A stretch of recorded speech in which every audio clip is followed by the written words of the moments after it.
एक बार फिर से स्वागत है आप सभी लोगों का मेरे इस चैनल पे।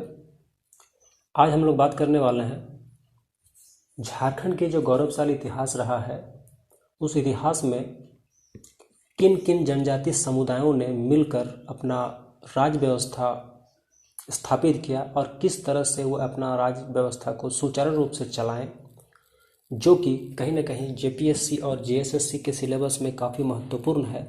और महत्वपूर्ण बात यह है कि इनमें मात्र 5 से 7 क्वेश्चंस ही आते हैं, लेकिन इसका जो सिलेबस है बहुत ही बड़ा है, क्योंकि हमें मुख्य रूप से 5 शासन व्यवस्था को बहुत ही विस्तार पूर्वक पढ़ना पड़ता है, क्योंकि अधिकांश जो क्वेश्चंस आते हैं इसी में से आते हैं। ऐसे तो अगर देखा जाए तो हमारे झारखंड में कुल 32 प्रकार के जनजातियों का निवास है, लेकिन हमें बस उनमें से कुछ को पढ़ना है जो काफ़ी ज़्यादा महत्वपूर्ण रहा है। उनमें से प्रमुख है मुंडा शासन व्यवस्था, ढोकलो सोहर शासन व्यवस्था, पढ़ा शासन व्यवस्था और मुंडा मानकी शासन व्यवस्था, और एक है नागवंशी शासन व्यवस्था। तो बहुत सारे वीडियो में मैंने देखा कि कई सारे लोग अलग अलग वीडियो बनाकर, जो काफ़ी लंबा भी हो जा रहा है और उस तरह से अगर हम देखें तो काफ़ी ज़्यादा हमें समय देना पड़ रहा है। तो मैंने कोशिश किया है कि इस एक ही वीडियो के माध्यम से आप सभी जो भी परीक्षार्थी हैं जेपीएससी के प्रीलिम्स का जो तैयारी कर रहे हैं, उनके लिए खास ये वीडियो बनाया गया है कि आपको इस एक वीडियो में सभी शासन व्यवस्थाओं का समावेशन किया गया है। तो एक बार इस वीडियो को अंत तक जरूर देखें और आपको समझ में आ जाएगा, पूरा कंसेप्ट क्लियर हो जाएगा कि किस तरह से सभी शासन व्यवस्थाओं का काम कहीं ना कहीं समान होता था, बस उनका पदों में कुछ अंतर होता था। मैंने इस एक ही वीडियो के माध्यम से वो सभी चीज़ों का कन्फ्यूज़न को दूर करने का एक छोटा सा प्रयास किया है। उम्मीद करता हूँ कि आप सभी लोग इस वीडियो को अंत तक जरूर देखेंगे और अगर पसंद आए तो लाइक जरूर करें। तो आइए शुरू करते हैं। सबसे पहले झारखंड के गौरवशाली इतिहास का प्रमुख शासन व्यवस्थाओं को एक नज़र से। शासन व्यवस्था सबसे पहले है मुंडा शासन व्यवस्था। थोड़ा सा हम बात कर लेते हैं मुंडा शासन व्यवस्था। मुंडा शासन व्यवस्था जो है, सबसे पहले मुंडा 22,000 मुंडाओं के साथ रीसा मुंडा झारखंड में प्रवेश किए और असुरों को पराजित करके अपना शासन व्यवस्था को शुरू किया। तो मुंडा शासन व्यवस्था बेसिकली मुंडा जनजाति का शासन व्यवस्था है, जिसमें ये अपना शासन व्यवस्था को सही तरीके से चलाने के लिए 2 स्तर पर अपना शासन को स्थापित किया। प्रथम जो स्तर है वो ग्राम स्तर है और जो द्वितीय स्तर है वो पढ़ा स्तर है। तो जो प्रथम स्तर का अगर हम बात करें तो जो ग्राम प्रधान होता है, ग्राम प्रधान को इस व्यवस्था में मुंडा कहा गया। महतो संदेश वाहक का काम करते हैं। लाल यहाँ पर वकील का काम करते हैं। लाल को यहाँ पर 3 भाग में बांटा गया था, बड़े लाल, मंझलाल और छोटे लाल। एक और पद होता था बरकंदाज। बरकंदाज जो होता है वो सिपाही का काम मुंडा शासन व्यवस्था में करते थे। अगर हम बात करें द्वितीय स्तर में, तो द्वितीय स्तर का जो प्रशासनिक अधिकारी होता था, द्वितीय स्तर में 12 से लेकर 20 गांवों का समूह मिलाकर एक पढ़ा का निर्माण होता था और उस पढ़ा का जो राजा होता था उसे पढ़ा राजा या मानकी कहा जाता था। ध्यान देंगे, मुंडा शासन व्यवस्था का जो पढ़ा राजा था उसको मानकी कहा गया है और मानकी को सहायता करने के लिए ठाकुर, दीवान, पांडे आदि पदों का भी निर्माण कराया गया था। इसमें एक और स्तर आता है राज का। द्वितीय स्तर के बाद यहाँ पर एक और स्तर है तृतीय स्तर। तृतीय स्तर में आता है राज। राज का मतलब हो गया कि जहाँ 12 से लेकर 20 पढ़ा का समूह है। यहाँ पर ध्यान देने वाली बात है कि राज जो है वो 12 से लेकर 20 पढ़ा है, जबकि पढ़ा क्या है तो 12 से लेकर 20 गाँव का समूह है। तो राज का जो प्रधान होता था उसे राजा कहा जाता था। अगर हम बात करें मुंडा शासन व्यवस्था का जो धार्मिक प्रधान होता है, यहाँ पर 2 प्रकार का प्रधान है, एक है प्रशासनिक प्रधान और एक है धार्मिक प्रधान। तो जो धार्मिक प्रधान होता है उसे हम लोग मुंडा शासन व्यवस्था में पाहन के नाम से जानते हैं। पाहन का मतलब हो गया पुजारी। एक और पुजारी होता था भूत खेता। भूत खेता का मतलब होता है वो शुद्धिकरण का काम करते थे, जो कहीं ना कहीं अगर किसी काम के द्वारा अशुद्ध हो गए तो उसे शुद्ध करने का जो काम करते थे वो भूत खेता उसे कहा जाता था। और एक पनभरा का भी पद होता था धार्मिक पद के हिसाब से। वो पनभरा जो होता था वो पुजारी का सहायक होता था। तो इस तरह से मुंडा शासन व्यवस्था को हम लोग शॉर्टकट तरीके से इतना जान पाए। दूसरा जो शासन व्यवस्था है वो है ढोकलो सोहर शासन व्यवस्था। ढोकलो सोहर शासन व्यवस्था जो है ये कहीं ना कहीं खड़िया जनजाति का शासन व्यवस्था है। यहाँ पर सवाल पूछा यही जाता है कि किस शासन व्यवस्था किस जनजाति का है। तो मुंडा शासन व्यवस्था मुंडा का था और ढोकलो सोहर शासन व्यवस्था जो है वो खड़िया जनजाति का है। खड़िया जनजाति का भी जो प्रशासनिक अधिकारी है वो दो तरह से बांटा गया है। एक जो है वो ग्राम स्तर पर और एक है सोहर स्तर पर। यहाँ पर पढ़ा का जिक्र नहीं हुआ है, याद ध्यान देना। ढोकलो सोहर में ही आपका सारा आंसर इसमें कहीं ना कहीं समाहित है, क्योंकि ढोकलो जो है वो ग्राम प्रधान को ढोकलो कहा जाता था और उसका जो सहायक होता उसको महतो कहा जाता था। और उसके ऊपर में जो है सोहर, सोहर का मतलब क्या हो गया कि जहाँ पर गाँव का समूह है उसको सोहर कहा जाता था और सोहर का जो प्रधान होता उसको सोहरी कहा जाता था। यहाँ का अगर बात कर ले हम धार्मिक प्रधान में, तो धार्मिक प्रधान में यहाँ पुजारी को यहाँ भी पाहन ही कहा जाता था। और यहाँ पर जो शुद्धिकरण का काम करते थे, शुद्धिकरण को खड़िया जनजाति के भाषा में भात भितार कहा जाता था। तो भात भितार करने वाला जो पद होता था उसे करटाहा कहा जाता था। यहाँ पर भूत खेता कहा जाता था, यहाँ पर करटाहा कहा जाता था। जबकि पाहन दोनों में आता है, मुंडा शासन में और ढोकलो सोहर शासन व्यवस्था में, दोनों ही धार्मिक प्रधान को पाहन कहा जाता है। अब हम बात करते हैं पढ़ा शासन व्यवस्था। पढ़ा शासन व्यवस्था जो है ये उरांव जनजाति का शासन व्यवस्था है।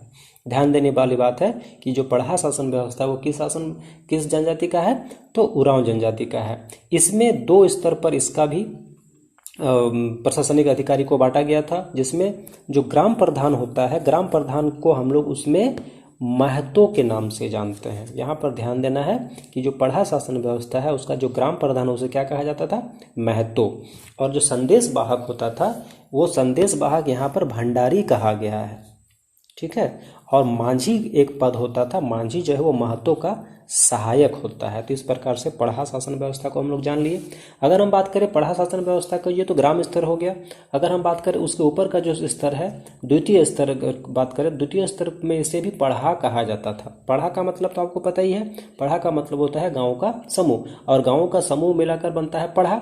और पढ़ा का जो प्रधान होता है उसको कहा जाता था पढ़ा राजा, ठीक है। यहाँ पर भी कुछ और पद हैं जो पढ़ा राजा को कहीं ना कहीं सहायता करते थे। उसमें एक दीवान है जो गाँव राजा का सहायक है, मंत्री है जो राजा का सलाहकार है, कोटवार है जो राजा का संदेश वाहक है, और एक पन भरा का पद होता था। पन भरा का मतलब होता है जो किसी न किसी सभा में खाने पीने का जो व्यवस्था करते थे उसे पन भरा कहा जाता था।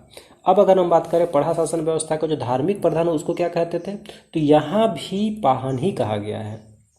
पढ़ा शासन व्यवस्था में जो धार्मिक प्रधान होता था वहाँ यहाँ पर भी पाहन कहा गया है। और पाहन का सहायता करने के लिए एक और पद होता था जिसे बेंगा कहा गया है। अगर हम थोड़ा सा पढ़ा शासन व्यवस्था में उरांव जनजाति को अगर हम देख ले तो ये उरांव जनजाति सबसे पहले रोहतासगढ़ में निवासित है। रोहतासगढ़ से गढ़वा होते हुए झारखंड छोटानागपुर में प्रवेश किए, और इसका सबसे बड़ा कारण है कि वो मुगलों के आक्रमण से त्रस्त हो गए थे और उन्हीं से बचने के लिए या छिपने के लिए कहीं ना कहीं झारखंड में वो आए। और झारखंड में आकर झारखंड का जंगलों को साफ करके छोटे छोटे गाँवों का रूप में अपने आप को वहाँ पर बसाए और फिर वहाँ पर अपना शासन स्थापित किए। और ये जो अपना छोटे छोटे जो गांव बसाए, छोटे छोटे जो जंगल को साफ करके खेत बनाए, उन खेतों को भूइहर खेत कहा गया है। तो इसके बारे में आगे बात करेंगे उरांव जनजाति के बारे में डिटेल्स में, तो ये सारा चीज़ आ जाएगा। एक और शासन व्यवस्था का हम बात करते हैं, मुंडा मान की शासन व्यवस्था। मुंडा मान की शासन व्यवस्था हो जनजाति का है जो कोल्हान में सबसे पहले निवास किए। और मुंडा मान की शासन व्यवस्था किस जनजाति का है, तो हो जनजाति का है, याद रखें। और इसमें मुंडा ही गांव का प्रधान होता था। और एक और पद आता था डाकुआ। डाकुआ जो है वो मुंडा का सहायक होता था। अगर हम द्वितीय स्तर का बात करें तो द्वितीय स्तर में यहाँ पर पढ़ा का जिक्र नहीं है, यहाँ पर है पीड़। याद रखें, मुंडा मान की शासन व्यवस्था का जो द्वितीय स्तर है उसे क्या कहा गया है, तो पीड़ कहा गया है। पीड़ का मतलब क्या होता है, जहाँ पर 12 से लेकर 20 गाँवों का समूह होता है। और उस पीड़ का जो प्रधान होता है उस प्रधान को कहा गया है मानकी। और एक और है 3 मानकी। 3 मानकी का समिति जब कोई समस्या का निपटारा 1 मानकी नहीं कर पाते थे तो 12 से लेकर 20 गांवों का समूह के कारण हर एक गांव से एक मानकी का चुनाव होता था। और वो 3 मानकी का एक समिति बनता था जो किसी बड़े समस्याओं का निपटारा करने के लिए 3 मानकी का समिति बनता था। अब अगर हम बात करते हैं तो मुंडामान की शासन व्यवस्था का जो धार्मिक प्रधान होता था, धार्मिक प्रधान को क्या कहा जाता था, तो इसमें देउरी कहा गया है। अभी तक हम लोग 3 शासन व्यवस्था में धार्मिक प्रधान को पाहन के नाम से जानते हैं, लेकिन चौथा में आ गया देउरी। याद रखें, मुंडामान की शासन व्यवस्था का धार्मिक प्रधान को क्या कहा गया है, तो देउरी कहा गया है। और तो इस तरह से मुंडामान की शासन व्यवस्था हो गया। एक और शासन व्यवस्था का अगर हम बात कर लें, मांझी शासन व्यवस्था। तो मांझी शासन व्यवस्था किस जनजाति का शासन व्यवस्था था, तो ये संथाल जनजाति का शासन व्यवस्था था। याद रखें, मांझी शासन व्यवस्था संथाल जनजाति का शासन व्यवस्था। अगर हम बात करें इसका प्रथम स्तर में कौन कौन से अधिकारी होते थे, तो प्रथम स्तर यानी कि ग्राम स्तर पर मांझी को ग्राम प्रधान कहा गया है, प्राणिक को उप प्रधान कहा गया है, गोड़ाइत को संदेश वाहक कहा गया है, जोग मांझी को मांझी का उप सचिव कहा गया है, और एक और है भगदो प्रजा मतलब जहां उस गांव का जो बुजुर्ग या फिर प्रतिष्ठित व्यक्ति होता था उसे भगदो प्रजा कहा गया है। और लासेर टांगोई एक पद होता है जहां पर उस गांव का जो रक्षा दल होता था, उस रक्षा दल का जो प्रमुख व्यक्ति होता था उसे लासर टांगोई कहा जाता था। तो ये तो हो गया प्रथम स्तर पर। अब अगर हम बात करें द्वितीय स्तर पर, तो द्वितीय स्तर पर एक और होता था देश का मतलब क्या हो गया, जहां पर 5 से 8 गांवों को मिलाकर एक देश का निर्माण होता था, और उस देश का जो प्रधान होता उसे देश मांझी कहा जाता था। और देश मांझी का काम होता था वो 5 से 8 गांवों का समस्या को हल करना।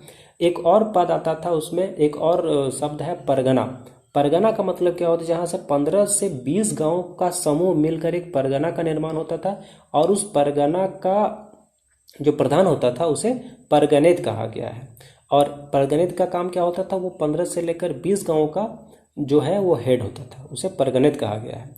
और एक और पद आता था उसमें ढिसुम परगना जो होता था वो परगना से भी ऊपर होता था।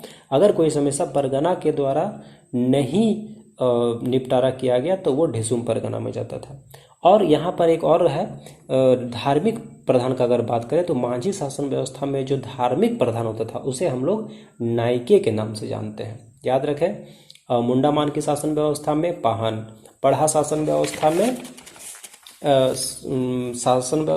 पाहन, डॉक्टर सोवर शासन व्यवस्था में पाहन, जबकि मुंडामान की शासन व्यवस्था में हो गया देवरी और मांझी शासन व्यवस्था में हो गया नायके। ठीक है, ये 2 जगह बदला है, बाकी जगह पाहन ही है।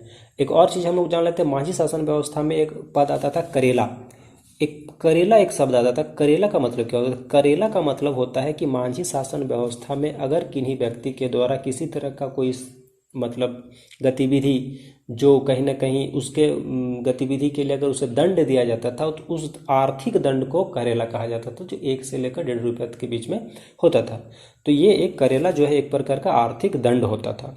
और एक और दंड आता था बिटलाहा जो होता था वो क्या होता था, वो बहुत बड़ा दंड होता था मांझी शासन व्यवस्था में, जो सामाजिक बहिष्कार उसमें सामाजिक बहिष्कार कर दिया जाता था किसी भी व्यक्ति को अगर इस तरह से कोई भी वो अपराध किए तो इस तरह से हम लोग इस मात्र छोटा सा इस वीडियो में हमने जो बेसिक चीज़ का है, मतलब जितने भी शासन व्यवस्था का जो बेसिक चीज़ है वो हम इस वीडियो के माध्यम से जान पाए हैं। नेक्स्ट वीडियो में हम छोटा सा वीडियो बना के नागवंशी शासन व्यवस्था और असुर जनजाति के शासन व्यवस्था के बारे में बात करेंगे। तो इस तरह से आपका ये वीडियो के बाद आपको बहुत हद तक, आई होप बहुत हद तक आपको कहीं ना कहीं शासन व्यवस्था समझ में आ गया होगा। अगर आपको इस तरह से ही छोटे छोटे वीडियो के माध्यम से पूरा सिलेबस को कंटिन्यू करना है, कंप्लीट करना है, तो मेरे इस चैनल को ज़रूर सब्सक्राइब करें और इस तरह से मेरे साथ आप भी अपना तैयारी को सुचारू रूप से जारी रखें। धन्यवाद।